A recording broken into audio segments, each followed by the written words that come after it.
merci d'être là. Donc, je suis effectivement Nicolas Diquero. Je dirige le cabinet de conseil et de formation qui s'appelle Acemis, qui a été créé il y a 20 ans et qui ne s'occupe que d'expériences clients.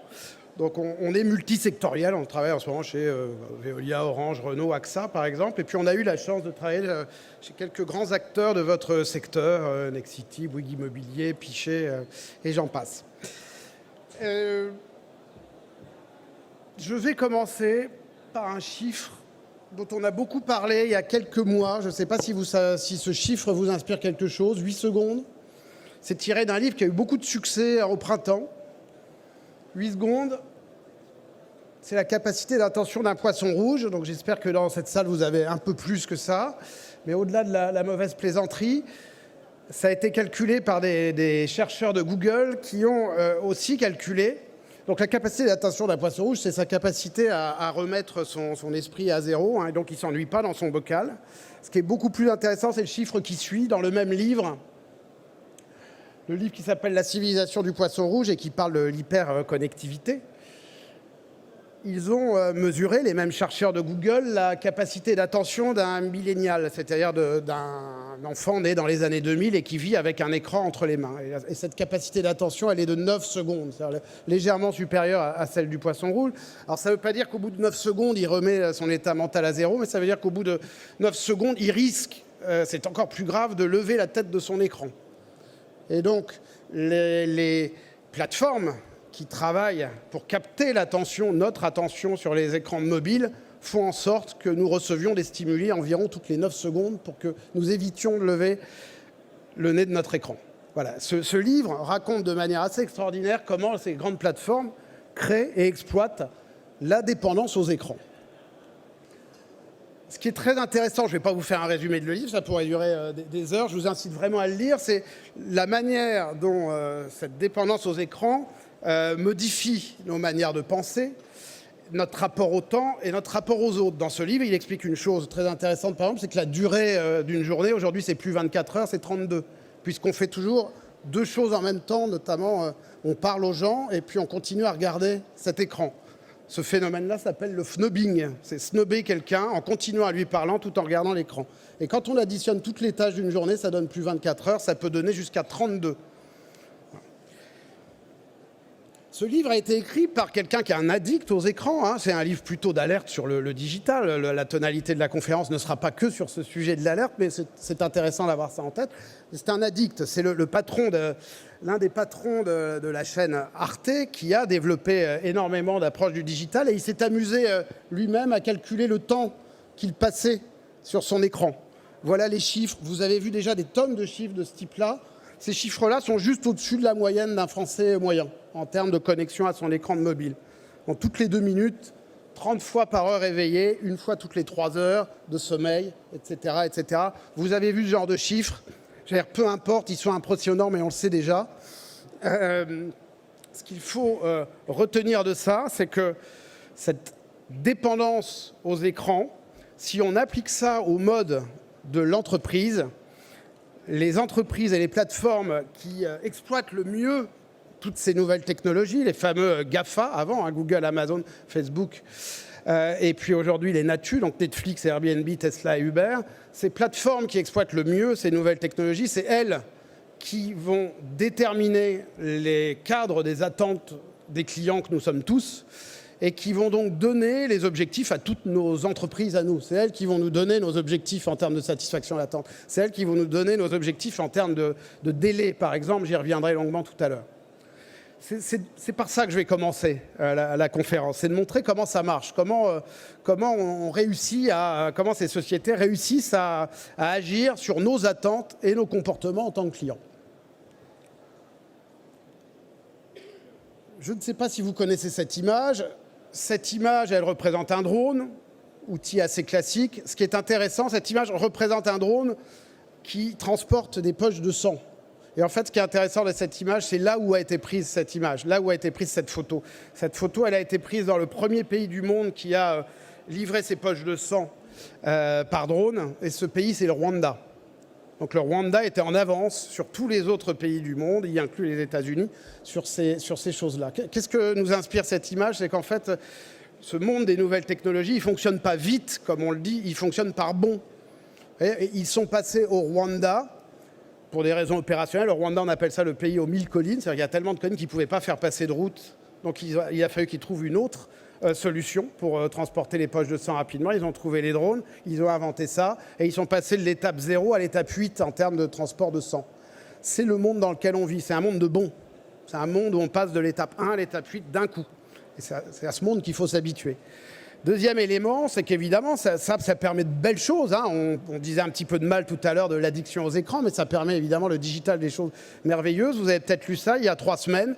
Pour la première fois, grâce à des technologies numériques, entre autres, un tétraplégique a réussi à marcher avec un exosquelette. Donc ce genre de technologie, ça rend possible aussi ce qui était que de la science-fiction il y a encore quelques semaines. Donc tout ça est merveilleux.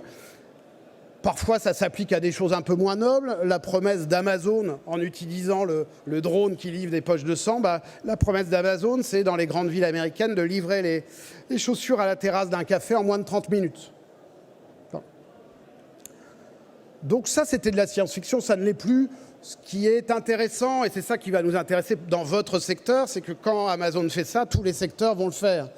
Et donc, je ne sais pas si vous connaissez cette application qui s'appelle Glovo, qui est en train d'avoir beaucoup de succès dans la plupart des grandes villes européennes, notamment à Paris, depuis quelques mois. Glovo, la promesse, c'est de dire avec cette application, je suis capable de vous livrer n'importe quel type de produit en moins d'1 heure dans Paris. Ce qui est amusant pour la petite histoire, c'est que les premiers produits livrés, c'était des McDo, des chaussures, des vêtements et des sextoys. Donc on voit que ça s'applique tout de suite aux produits de première nécessité et que la contagion va très très vite en termes de secteur d'activité. La contagion, vous la connaissez parce que vous n'êtes pas en reste. J'ai pris ça dans votre secteur. Il y a un certain nombre d'entre vous qui utilisaient, en tout cas dans la promotion immobilière, le drone pour suivre les chantiers et transférer très rapidement les informations sur l'avancement des chantiers.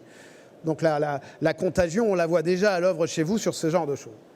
Ce qui est important, c'est qu'on va parler de clients essentiellement aujourd'hui.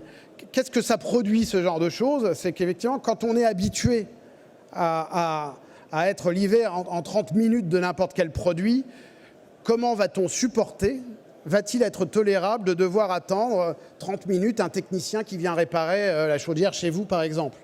Bien sûr que non. Donc ça, c'est un premier point. Ces entreprises élèvent nos seuils d'intolérance. Nous devenons de plus en plus intolérants, notamment à l'attente et au délai. Autre point, c'est qu'on est à la première époque où, dans la même journée, un même client va rencontrer les entreprises qui communiquent comme au XVIIe siècle et d'autres qui communiquent au XXIe siècle. Je prends volontairement cet exemple. HSBC, c'est une des plus grandes banques du monde, qui a été très fière il y a quelques semaines d'annoncer son nouveau dispositif de traitement des réclamations, où ils sont très fiers d'annoncer qu'ils vont traiter ça en 10 jours. Voilà. Et quand on compare ça à ce que vit quelqu'un qui, aujourd'hui, commande ses billets de train sur une application qui s'appelle Trainline, qui vous vend les billets de train SNCF par exemple, et qui est capable de vous rembourser un billet de train qui vient d'être annulé en moins de 2 minutes, comme l'indique cet élément. Vous voyez comment cette personne qui a vécu ça peut réagir à la communication de la HSBC. D'accord ? Donc on vit dans un monde où le même jour, on a le meilleur et le pire sur l'ensemble de ces éléments. Et ça, c'est les disruptions technologiques qui le créent. Ce qui est plus intéressant encore, c'est que toutes ces technologies, elles interviennent un peu comme des cannes, comme des soutiens. Et quand on les a plus, des prothèses, voilà, c'est le mot que je cherchais. Quand on les a plus, on est perdu. Dans tous les secteurs d'activité aujourd'hui, quand on vous fixe un rendez-vous, on confirme ce rendez-vous, le plus souvent par SMS ou par mail. Chez le médecin, on le fait. Pour votre contrôle technique, on le fait. Pour votre rendez-vous avec le technicien Orange, on le fait. J'ai travaillé récemment avec un hôpital et dans cet hôpital, un des services avait oublié qu'aujourd'hui, les gens étaient habitués à ce qu'on confirme les rendez-vous. Dans tous les autres services de l'hôpital à qui on confirmait le rendez-vous, il y avait moins de 3% de taux d'échec de rendez-vous. Dans ce service, il y en avait 23%. D'accord ? C'est-à-dire que maintenant, si on ne nous confirme plus le rendez-vous, on n'y va plus, on l'oublie. Si on n'a plus notre prothèse digitale. Donc ça détermine nos comportements. D'accord ? Et donc, à travers ces illustrations extrêmement rapides et connues, vous comprenez que les entreprises qui maîtrisent les nouvelles technologies, elles ont créé des nouveaux standards en termes d'attente client qui sont devenus universels, qui sont partis d'Apple, de Google et d'Amazon, mais qui aujourd'hui s'appliquent aussi bien à notre paiement d'impôts. Hein. Les impôts, on les paye en un clic et en un flash code. D'accord ? Donc aucun secteur n'y échappe. Ce sont devenus des standards universels auxquels nous sommes tous habitués. Et donc si on regarde quels sont les standards du moment, vous allez voir qu'on les connaît tous, mais je veux les rappeler. Il y a 4 grands standards en termes d'expérience client et d'attente client. Le premier standard, bien sûr, c'est le zéro effort. On n'a pas envie de faire d'efforts inutiles. J'ai pris volontairement des entreprises dont vous ne percevez peut-être pas qu'elles sont en avance sur ces sujets. Oui, SNCF, aujourd'hui, vous pouvez acheter un billet en 2 clics. Ça prend quelques secondes et vous avez votre billet de train. Par rapport à ce qui se passait il y a quelques années, on est dans un autre monde. Ça, c'est le zéro effort d'aujourd'hui. Aujourd'hui, en Chine, et ça, c'est le zéro effort de demain, vous payez juste en regardant vous payez votre poulet là, chez KFC uniquement en regardant un écran. Ça, c'est probablement des choses qui vont arriver très vite chez nous. C'est encore plus simple. J'ai aucune action à faire. Il suffit que je regarde l'écran et j'ai payé. Je ne jugerai aucun des exemples que je vous présenterai aujourd'hui. Hein. Je me contente de vous les présenter comme des choses, des tendances qui arrivent et d'hyper-connexion. Donc vous souriez, vous avez payé, bravo. On parlait tout à l'heure d'un autre standard. Il y a le zéro effort, il y a le tout de suite, l'immédiateté. On en a parlé tout à l'heure. Hein, à travers l'engagement d'Amazon de livrer n'importe quelle chaussure en 30 minutes dans une grande ville américaine. Dans votre secteur, excusez-moi, dans votre secteur, vous avez déjà des ruptures technologiques qui s'appliquent, vous le savez. Vous savez peut-être qu'en octobre 2019, l'impression 3D a été appliquée pour la première fois en Afrique. Et donc la première maison imprimée a été bâtie en Afrique. On sait qu'entre autres, ça va créer des ruptures en termes de délai, en termes de perception du temps. Hein, il y a des maisons qui sont construites en une journée aujourd'hui, donc on n'est plus dans les mêmes schémas. Donc voilà, quand on parle du tout de suite, on peut toucher jusqu'à ces éléments aussi importants des phases de construction. La troisième tendance que vous connaissez, c'est cette tendance à vouloir tout partager tout le temps. Vous avez là 2 applications très connues. La plupart des gens dans cette salle les utilisent sans doute. Instagram. Moi, j'ai une fille de 20 ans. Si elle n'a pas copié et photographié et mis sur Instagram la photo de son repas, on a l'impression qu'elle n'a pas mangé. Je pense qu'elle ne digère pas. Son organisme rejette les aliments. Ouais, ça fait partie de son expérience. Une expérience non partagée n'est pas une expérience complète, même en termes d'expérience client. Instagram est le symbole de ça. Il y a un autre symbole de ça, bien sûr, c'est TripAdvisor. C'est très amusant, TripAdvisor, parce que tout le monde y va. Mais quand vous interrogez les gens, 80% des gens disent « moi, je ne fais pas confiance aux avis ». Mais 80% disent aussi s'il y a 3 avis négatifs sur ce resto, pas question que j'y mette les pieds. Ça fait partie des contradictions qui matérialisent un peu cette tendance de « je veux tout partager mon expérience ». Voilà. Le dernier élément qu'on voit peut-être moins, mais qui est à mon avis le plus important, c'est que plus le digital envahit nos vies, moins il y a de relations humaines avec les entreprises. Et donc plus les contacts clients sont rares, plus quand un client choisit d'aller voir un humain dans une entreprise, plus il en attend des choses fortes, parce que les choses simples seront faites sur le digital. Donc il en attend de l'attention, de la réassurance, de l'initiative. Cette photo, elle est inspirée d'un travail qu'on a fait dans une grande banque européenne il y a quelques années, où on nous a demandé de simplifier le parcours des gens qui perdaient leur carte. Et donc on était allé interviewer des clients. C'est pas scientifique ce que je vais vous dire, mais c'est un constat factuel qu'on avait fait dans cette banque-là. Eh bien, on s'était rendu compte que les gens qui perdaient qui avaient égaré leur carte, essayaient de faire leur démarche sur Internet ou de téléphoner. Les gens qui s'étaient fait voler leur carte, notamment avec une agression, allaient directement dans l'agence parce qu'ils ressentaient le besoin de parler à un être humain. Ça, voilà, ça, ce sont des éléments très forts. Vous comprenez bien qu'en termes de procédure bancaire, c'est la même. Hein.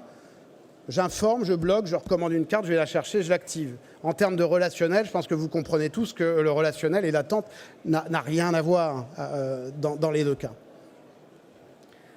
Voilà, donc on est à la recherche, plus il y a de digital, plus, et c'est pas un paradoxe, on a besoin de liens humains. Et quand on choisit parmi les 20 canaux qu'on met à notre disposition d'aller voir justement l'humain, c'est qu'on en attend quelque chose de proprement humain. Donc l'expérience client, c'est quoi aujourd'hui? C'est zéro effort, c'est tout de suite, c'est du communautaire et c'est du lien humain. Si vous êtes attentif, ce dont je ne doute pas, et si vous êtes honnête, vous partagerez ma conviction, c'est qu'il y a là-dedans aucune nouvelle attente. Ouais, on n'a jamais voulu des choses compliquées, on n'a jamais voulu des choses lentes, on n'a jamais voulu avoir affaire à des crétins désagréables. Vous voyez, donc on a toujours plutôt voulu, toujours en tant que client eu ces attentes-là. Ce qui est nouveau avec le digital, c'est que le digital hypertrophie ces attentes. On ne parle pas de simplicité, on parle d'hyper-simplicité, on ne parle pas de rapidité, on parle vraiment d'avoir tout de suite. Et ça change vraiment les choses. Donc c'est l'hypertrophie qui change. Ce ne sont pas des nouvelles attentes. Ce sont les attentes qui sont poussées à leur terme. Et voilà, si vous retenez ce que je disais tout à l'heure, le digital nous fait croire que tout est possible et souvent il le rend possible. Donc ça élève notre niveau d'exigence et donc ça abaisse notre niveau de tolérance. C'est ça que ça crée et c'est ça la tension que ça crée vis-à-vis des entreprises qui gèrent de la relation client, bien sûr. Il y a quand même une attente nouvelle. Ou en tout cas qui était très très résiduelle il y a quelques années, qui maintenant devient très forte. C'est ce comportement qu'on appelle celui de consommateur. C'est celui qui consiste à vouloir faire du bien à sa santé, à la planète, à faire du bien aux autres. Ça, c'est la seule attente vraiment qui explose aujourd'hui et qui, il y a 10 ans, n'était pas visible dans les études, qui n'avait pas grand impact sur nos manières de consommer. C'était quelques happy few. Aujourd'hui, une application que vous connaissez peut-être qui s'appelle Yuka, 7 millions de téléchargements en France depuis 2018.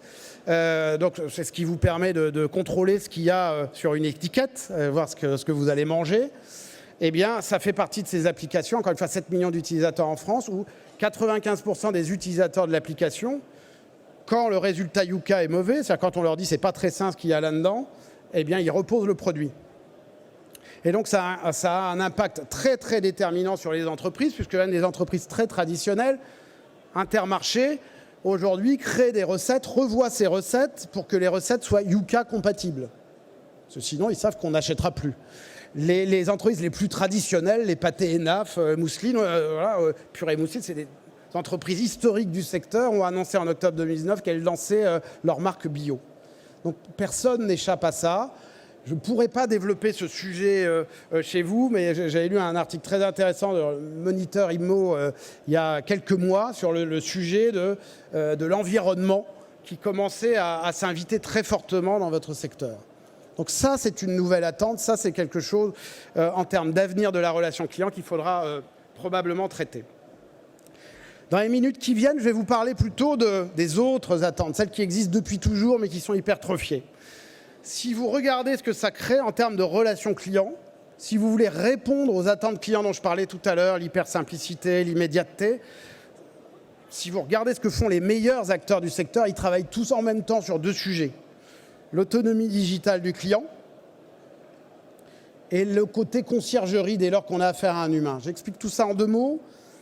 L'autonomie digitale, c'est cette idée qu'on donne des prothèses digitales pour que le client puisse faire en autonomie la plupart de ses démarches simples.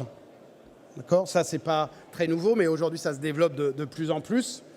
Donc, élément très très fort aujourd'hui en termes de relations clients, on développe l'autonomie digitale du client.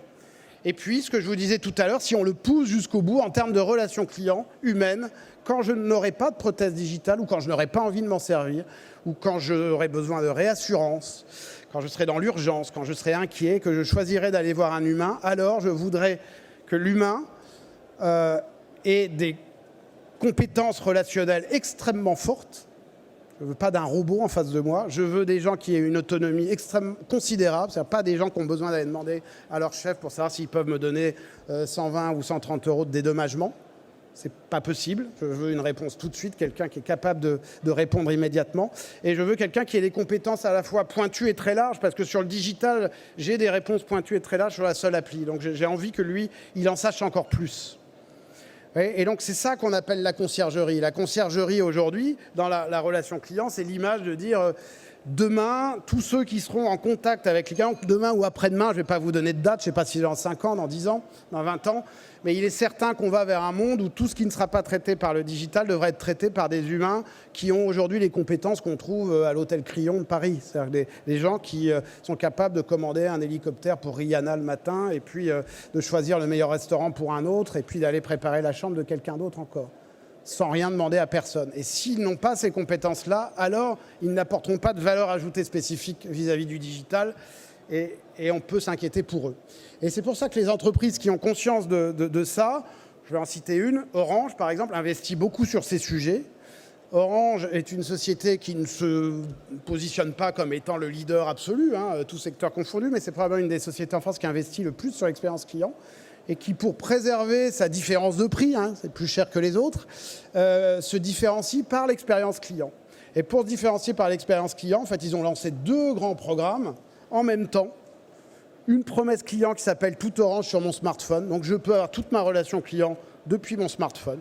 Je peux tout faire, déménager, acheter, dépanner, gérer, prendre rendez-vous, suivre mes comptes, recevoir mes factures, les modifier, etc. avec mon smartphone. Et en même temps, il lance un programme qui s'appelle la prise en charge exemplaire. Et ça, c'est comment être exemplaire dans la prise en charge humaine. D'accord ? Donc, la plupart des grandes entreprises en France qui investissent sur l'expérience client lancent en parallèle ces 2 types de sujets parce que le pas d'après, c'est l'autonomie digitale du client plus la conciergerie pour les relations humaines. D'accord ?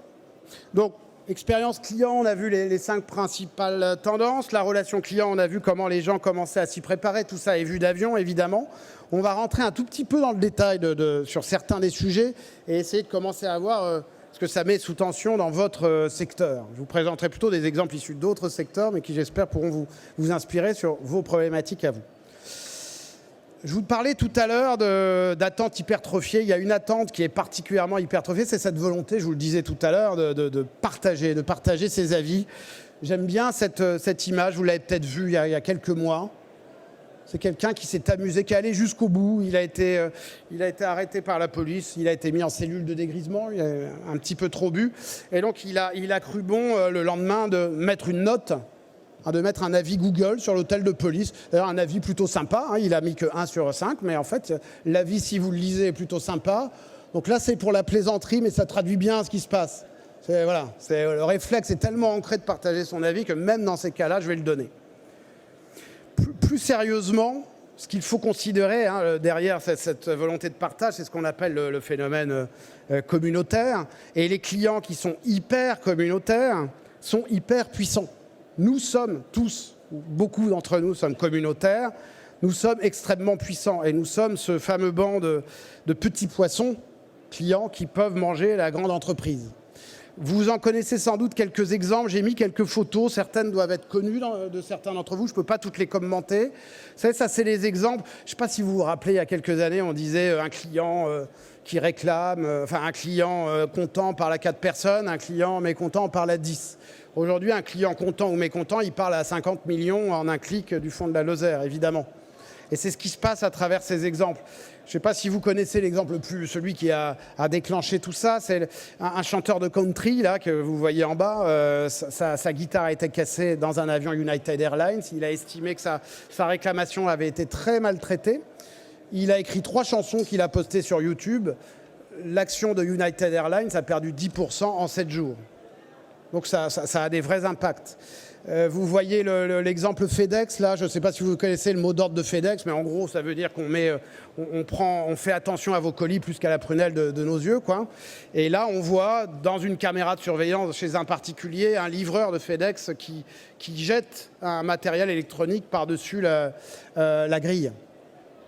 Voilà, et ça, évidemment, ce sont des images vues des millions de fois sur YouTube. Donc, vous imaginez l'impact que ça peut avoir. C'est ça qu'on appelle le client hyper puissant, évidemment, parce que là, il peut faire très, très mal à l'entreprise.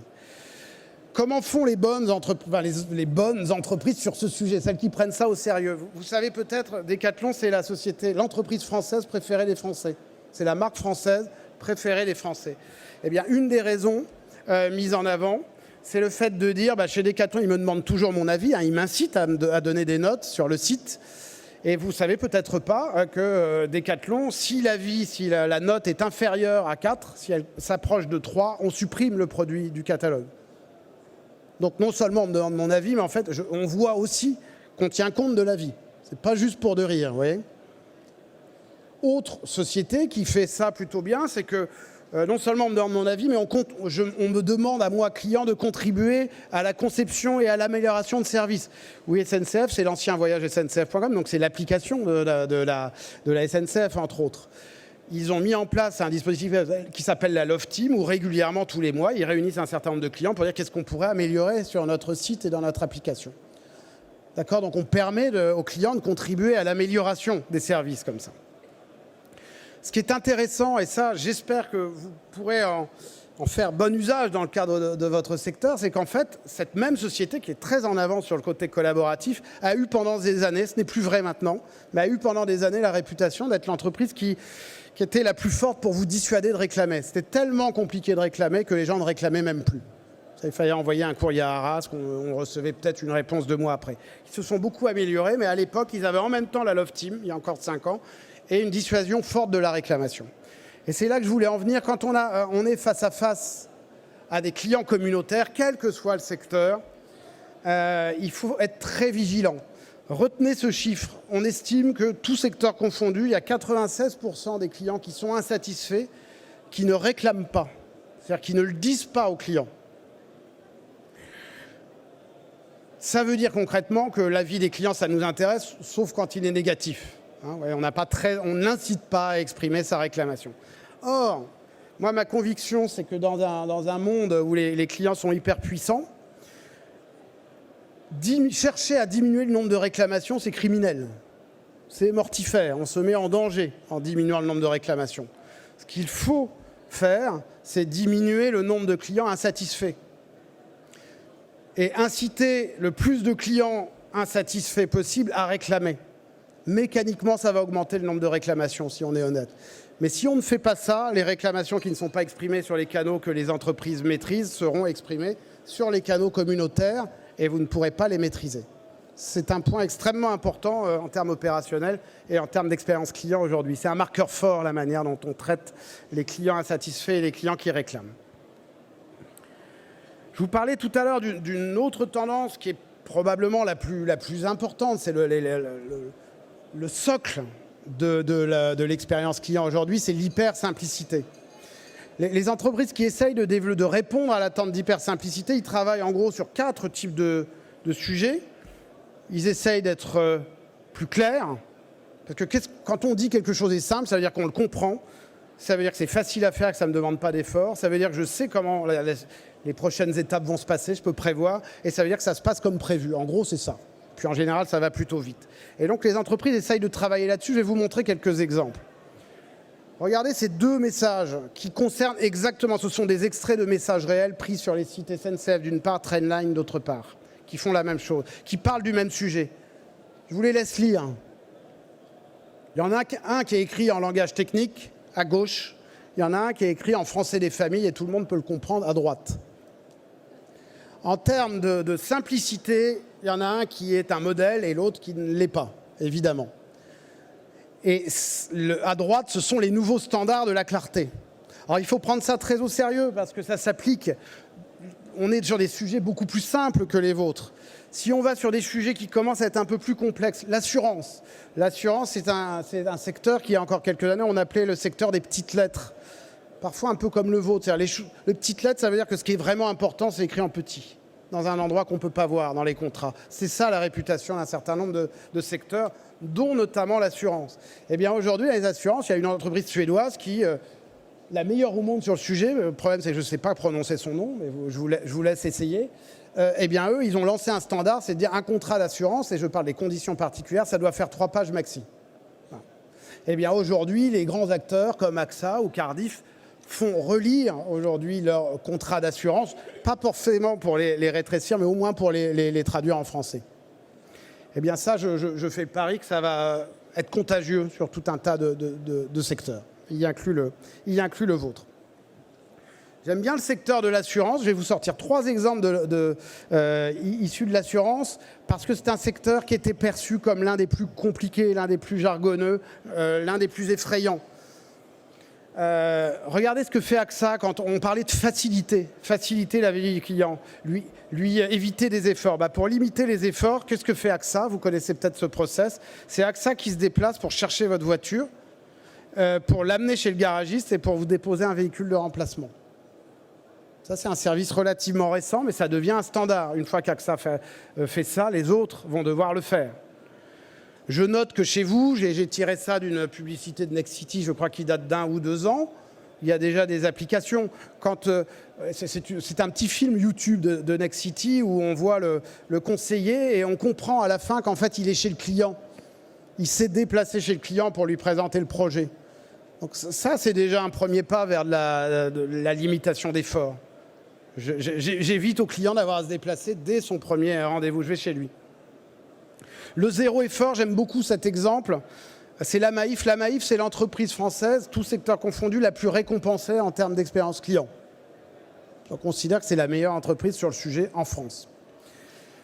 On limite, eux, qu'est-ce qu'ils font? Regardez l'exemple de près. Ils limitent les efforts en traitant les problèmes sans que les clients aient à en occuper. J'aime beaucoup cet exemple parce qu'il touche au porte-monnaie. C'est pour ça que c'est une entreprise très appréciée de ses clients. Vous voyez, on me contacte. Si la Maïf détecte que vous n'avez pas encaissé un chèque qu'elle vous a envoyé, elle vous propose et elle vous fait un virement automatique. C'est beau en termes de promesses clients. En plus, ça touche au portefeuille. Ça, c'est de l'expérience client costaud. Autre exemple tiré de l'assurance, c'est l'idée que pour limiter les efforts, on va anticiper les problèmes du client. Avant, toutes les assurances, en octobre, envoyaient une belle plaquette au client en disant « Attention, il y aura peut-être des inondations un jour. Voilà les conseils qu'on vous donne, surélever les meubles, etc. » Aujourd'hui, la MAF et d'autres envoient un SMS la veille de l'inondation sur le fleuve qui est à côté de chez vous en vous disant « Attention, demain, il va y avoir une inondation. Voilà les précautions. » Il y avait 2% de taux de lecture des plaquettes qui étaient envoyées par mail et en physique. Il y a 99% de taux de lecture et 99% de taux de satisfaction de ces SMS. Ça, c'est de la vraie simplification. Et ça s'applique à tous les secteurs. La base de la simplification, c'est la posture de prévenance. Pour faire les deux exemples, pour mettre en œuvre l'expérience client que je viens de vous montrer, il y a deux éléments à avoir en même temps. Il y a les datas. Il faut savoir où habite le client, il faut savoir que le fleuve va déborder demain. Donc il faut avoir des bases de connaissances et des datas très puissantes, évidemment. Mais il faut aussi avoir une posture d'entreprise. La prévenance, c'est deux choses. C'est d'avoir envie d'anticiper, de prévenir, c'est la prévention. Et il faut avoir envie d'être prévenant au sens où on dit de quelqu'un qu'il est prévenant, c'est-à-dire il a envie de faire plaisir. Si vous n'avez que la data sans la posture, ça ne sert à rien. Si vous n'avez que la posture sans la data, ça va vite tourner à court d'idées aussi. D'accord ? Tout ça, vous le comprenez, est possible à travers la simplification qu'offre le digital. Donc le digital, ça c'est l'exemple emblématique, les impôts qu'on paye en un clic. Aujourd'hui, l'un des sujets les plus compliqués, par exemple dans la banque, c'est l'authentification. Aujourd'hui, une entreprise belge a inventé une application qui permet de s'authentifier avec son pouce. C'est l'étape d'après par rapport à des choses qui sont très développées, y inclus dans votre secteur, qui sont la signature électronique. D'accord ? Ça, c'est de la simplification de l'expérience client par le digital. J'ai vu aussi qu'il y avait de plus en plus de démarches de suivi en temps réel des relèves chez vous, des problèmes, des réserves, pardon. D'accord ? Ça aussi, c'est de la simplification pour le digital. Tout ça, vous le connaissez. Ce qui est important, c'est le digital, c'est l'outil majeur de la simplification. Mais pour que le digital soit cet outil de simplification, il faut qu'il soit lui-même simple. Or, ce n'est pas toujours le cas aujourd'hui. J'adore cet exemple. Je vous laisse méditer sur cette très belle phrase. J'ai un ami proche qui est le directeur d'expérience client de la simplification de l'expérience client chez Orange et qui m'a expliqué, en exagérant volontairement le chiffre, que 23% des clients dans la base client d'Orange France étaient des agriculteurs afghans. Vous imaginez pourquoi? Parce que sur le site internet et l'application, ce qui est en haut, c'est quoi votre nationalité? J'en ai marre de scroller, de cliquer. Je vais cliquer la première, c'est l'Afghanistan. Vous êtes quoi comme profession? A, agriculteur. Je suis un agriculteur afghan, 23%. Je suis sûr que le chiffre est faux, mais l'exemple est réel.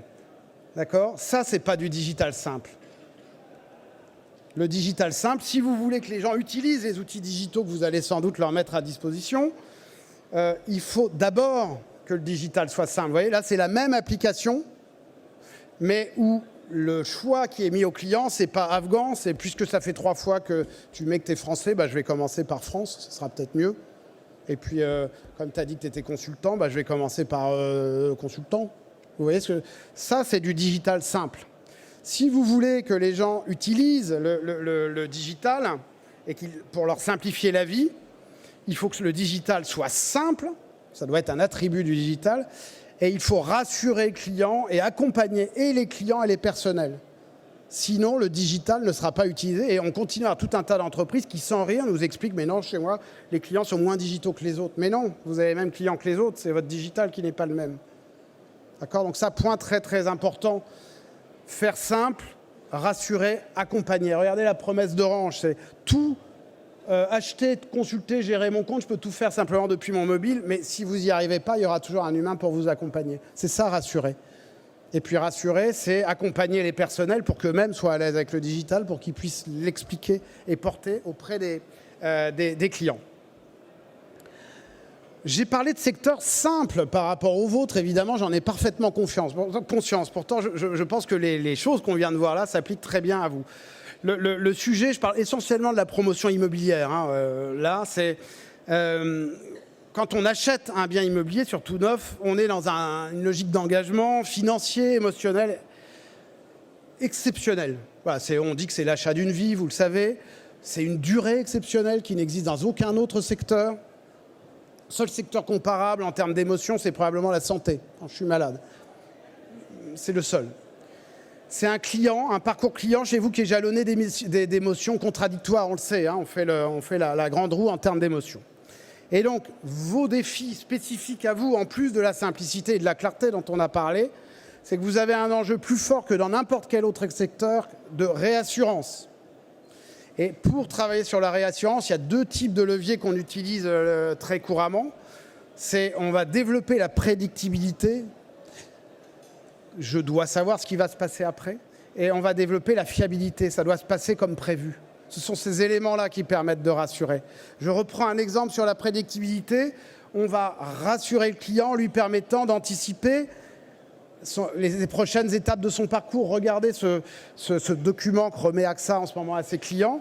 Il liste l'ensemble des interlocuteurs auxquels vous pouvez avoir à faire face lors d'un sinistre un peu long. Il y inclut des gens qui ne sont pas d'AXA, par exemple les experts en assurance qui ne sont pas AXA. Et il liste les principales étapes du parcours. Ça permet à un client de se projeter. Vous faites déjà ce genre d'effort. Je n'ai pas fait un gros effort, je suis allé juste hier sur le site de Bouygues Immobilier et sur un certain nombre de sites de gros acteurs. Et je vois bien qu'il y a un énorme effort dans votre secteur pour essayer d'anticiper ce parcours qui est si long. Ça, c'est un effort à poursuivre et à creuser. Je pense qu'on n'est pas encore complètement au bout. Le deuxième point sur la prédictibilité, c'est qu'il faut pouvoir rassurer le client en lui permettant de suivre en temps réel ce qui se passe pour son projet. Le deuxième achat après l'immobilier, vous savez ce que c'est la voiture, loin derrière en termes de complexité, en termes d'investissement, mais c'est un achat important. C'est intéressant d'aller voir ce que fait l'automobile. Et vous voyez, évidemment, BM, comme beaucoup d'autres, jalonne le parcours du client d'informations en temps réel qu'il met à disposition sur l'espace client. Beaucoup de gens le font aussi dans votre secteur. Ça, c'est une pratique très probablement à généraliser parce que maintenant, dans tous les parcours longs, les clients, ils sont habitués. C'est devenu un standard. C'est un must-have. C'est plus un nice-to-have.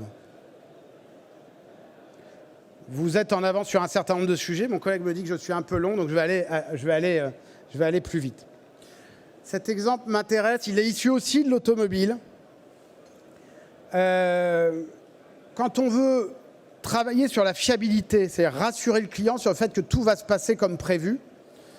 Le meilleur moyen, vous voyez, alors c'est peut-être écrit un peu petit, mais vous voyez ici toutes les étapes d'un parcours entre la commande d'un véhicule neuf chez Renault et la livraison. Donc c'est moins long que chez vous, mais ça peut prendre quelques semaines ou quelques mois aussi. L'idée de Renault et de beaucoup d'automobilistes aujourd'hui, de concessions, pardon, c'est de jalonner, bien sûr, comme vous pouvez le faire à travers le digital et les visites dans la promotion immobilière. L'intérêt, et sur lequel, me semble-t-il, l'automobile est en avance sur l'immobilier, c'est qu'ils jalonnent en omnicanal. C'est qu'à leur idée, c'est de dire, il ne peut pas se passer plus de 15 jours ou 3 semaines sans que le client ait une nouvelle de notre part, quel que soit le format. Ça peut être du digital, ça peut être un coup de fil, ça peut être une visite en face à face. Ils font le meilleur mix économique, comme vous, bien entendu. Mais le côté utiliser tous les canaux pour éviter la jachère relationnelle entre la commande et la livraison, ça devient, dans des secteurs plus simples que le vôtre, un standard. Ça va donc devenir un standard très vite chez vous. Le dernier élément en termes de simplification qui est important, quand on veut fiabiliser, donner confiance aux clients, c'est de donner des garanties de délai et de donner des garanties de bon fonctionnement. Je vous ai mis juste un patchwork. On est tous habitués dans tous les secteurs d'activité à avoir des gens qui s'engagent sur les délais de livraison, les délais de réparation, évidemment, dans tous les secteurs d'activité. Il était donc inenvisageable que votre secteur, qui a des problématiques bien plus compliquées que les autres à gérer sur le sujet, il n'était pas envisageable que votre secteur n'ait pas de contagion là-dessus. Et évidemment, vous avez forcément entendu parler de ce qu'a fait Vinci l'année dernière en s'engageant sur les délais et en disant je vais vous dédommager si je ne les respecte pas. Ça, je ne sais pas si la forme, je ne jugerai pas, voilà, je n'ai pas la capacité de juger de la pertinence et de la rapidité avec laquelle ça va faire contagion, mais il est certain que cette nécessité de rassurer le client sur le respect des délais est aujourd'hui, même dans votre secteur, un impératif en termes d'expérience client. Il y a trop de décalage entre votre secteur et ce à quoi nous sommes tous habitués en tant que clients. Et même si un client intelligent a conscience que dans votre secteur, c'est plus compliqué qu'ailleurs, il ne va pas l'accepter longtemps, parce qu'il est trop habitué à ce qu'on gère les délais autrement. Je n'aurai pas le temps de parler de ce très beau schéma, voilà, mais sachez qu'en termes de délai, en termes d'expérience client, le sujet sur lequel il y a le plus d'écart entre un client et son fournisseur, quel que soit le secteur, c'est le délai. En général, les clients ne regardent pas les mêmes délais que les fournisseurs. Et dans la santé, tous les gens de la santé sont persuadés quand ils font des examens médicaux que le délai qu'attend le client, c'est le délai de réception de l'examen. Quand vous interrogez un patient, il n'attend pas ce délai-là. Il attend le délai, le seul vrai délai qui compte, c'est le moment où le médecin lui aura expliqué l'examen. Ce n'est pas le même. D'accord ? Donc, il y a un énorme... Quand on travaille sur les délais, il faut éviter des ambiguïtés énormes. Je ne vais pas pouvoir tout vous passer. Il faut éviter un certain nombre d'ambiguïtés. Et la première de ces ambiguïtés, c'est qu'en général, quand on travaille sur les délais, on ne travaille que sur la réduction des délais. On cherche toujours à aller plus vite. Or, 8 fois sur 10, ce n'est pas le problème du client. Des fois, le problème du client, c'est qu'il ne comprend pas le délai qu'on lui donne. Je suis tombé en panne de PC, c'était un vendredi, on m'a dit, nous c'est J+1 le délai, c'était chez HP, j'ai dit J+1, très bien, je l'attends demain chez moi. On m'a dit, bah non, J+1 c'est mardi. Ouais, c'est pas, en français, J+1 de samedi, de vendredi c'est samedi. Donc, voilà, là c'est la clarté, j'ai pas compris le délai qu'on m'annonçait, tout simplement. Des fois c'est la prédictibilité. C'est je veux m'organiser. Je me fiche que ce soit rapide ou pas rapide. Dites-moi juste quand. Et si vous êtes en retard, dites-le moi avant. Un retard, on prévient avant, évidemment. Je sais que ce sont des sujets particulièrement complexes chez vous. Ça mériterait de le creuser. Mais en tout cas, il y a de très belles initiatives dans d'autres secteurs à observer. Et la manière dont les meilleurs procèdent aujourd'hui, c'est justement de regarder finement quels sont les problèmes des clients vis-à-vis des délais. Et encore une fois, ce n'est pas toujours des problèmes de rapidité. C'est souvent des problèmes de prédictibilité et de clarté. J'ai aimé cette image, je vais être obligé de vous la... pour passer... le client se venge parfois de nous sur nos délais en disant si vous êtes aussi précis que ça, moi je vais l'être aussi. C'est de la symétrie. Hein. J'ai vu que l'heure avançait, pourtant je ne peux pas ne pas passer le... Encore 2 messages. J'ai la chance d'être le dernier, donc pour ceux qui l'acceptent, on peut prolonger encore 5-10 minutes. Ça va à beaucoup de gens dans la salle? Donc, ce qui est important... D'accord, merci. Ou alors, bon, je comprends.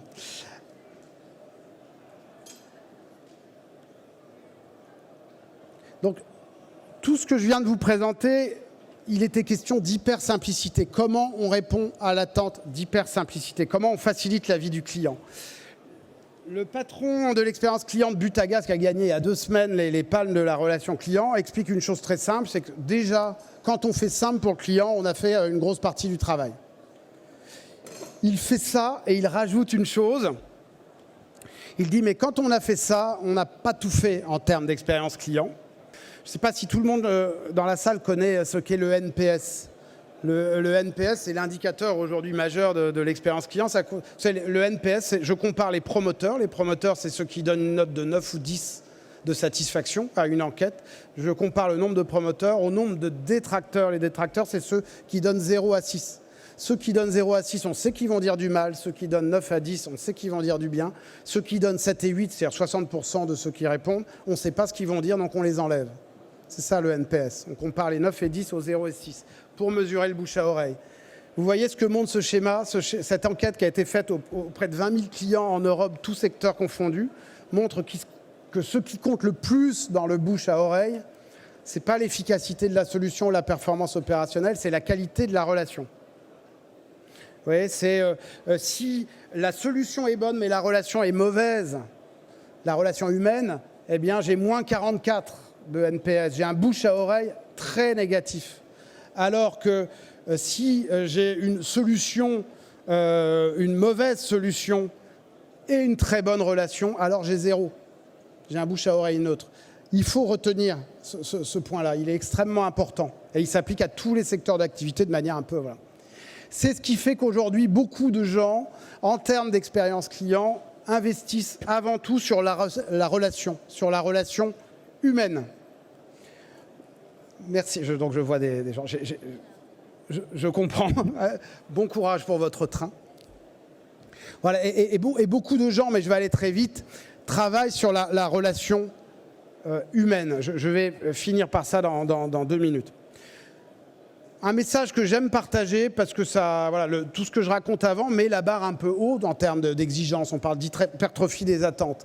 Si on regarde les enquêtes en termes d'expérience client aujourd'hui, il faut comprendre une chose. C'est que les attentes sont hypertrophiées et comme elles sont hypertrophiées, on n'a pas les moyens de satisfaire toutes les attentes. Le digital n'est pas encore complètement au top et on n'a pas que des concierges d'hôtels de luxe dans les personnels, évidemment.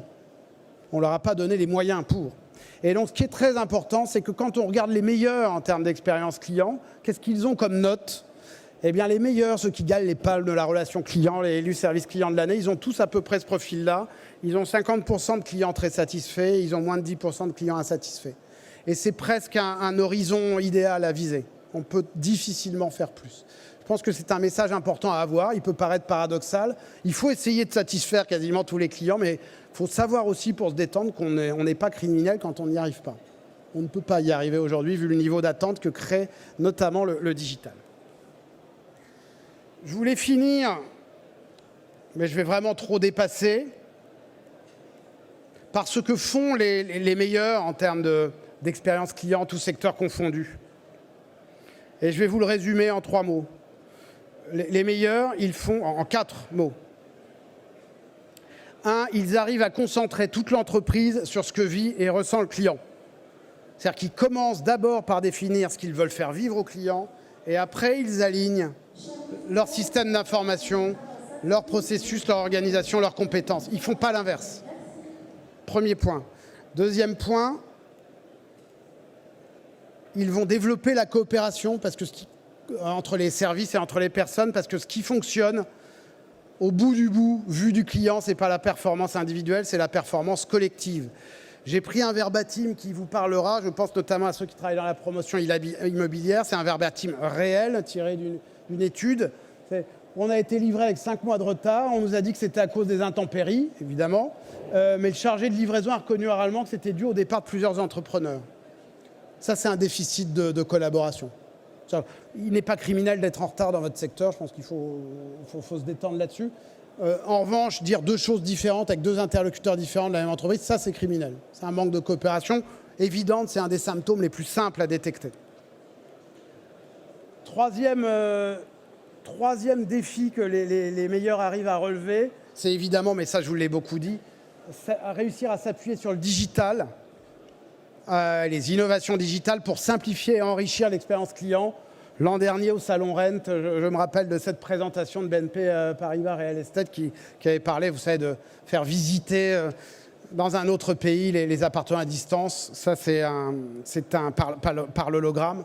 Ça, c'est une bel exemple d'innovation. Et le dernier, le plus important, le plus difficile, J'avais qu'à pas dépasser. J'aurais pas eu la cloche. C'est le plus important, c'est que pour répondre à cette attente de lien humain, les meilleurs en termes d'expérience client aujourd'hui travaillent surtout sur la réhumanisation de la relation.